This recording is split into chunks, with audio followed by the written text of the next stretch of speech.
Kia ora, good morning, happy Tuesday. I'm Mike from Markets. This is Kiwibank Markets in a minute.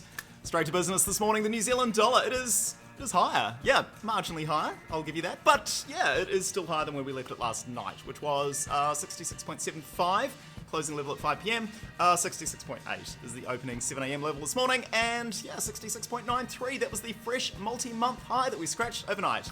So those, arguably modest, mild gains, they came on the back of a lot of things, but it all boils down to US dollar weakness. Yeah, so even though the Kiwi hit the highest level since the 3rd of January overnight, so close to a 2020 high, so close.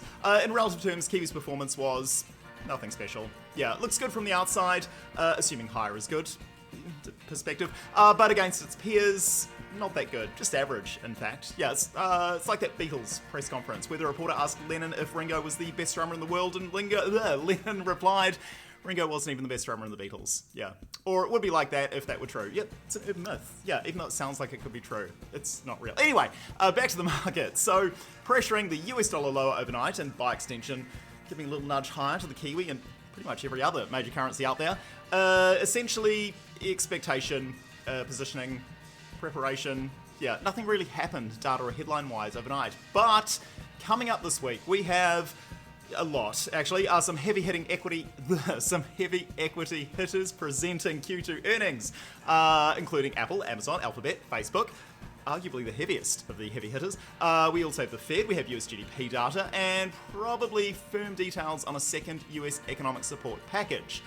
But, of course, all that is against a backdrop of the seemingly ever-increasing number of COVID cases globally, heightening tensions between China and the US, all that usual stuff. Yeah, anyway, expectations, preparations, and whatever the other one I said was, they prompted mixed gains in US equity markets, a declining dollar, sort of touched on that, and hefty gains in gold. Yeah, gold hit an all-time high overnight. Gold's a funny old stick at the moment. It's not really behaving like a traditional safe haven. Yeah, why that is probably a discussion for another time. It's kind of long and involved. Maybe we'll talk about it tomorrow. Tune in tomorrow to hear about why gold is rallying in a risk-on environment. Yeah. Anyway, from a Kiwi perspective, summarising, Kiwi a touch higher, Kiwi crosses broadly unchanged, bit of wiggle maybe in there somewhere, and general risk skew toward on, including, or in spite of, or despite, gold rallying. Yeah.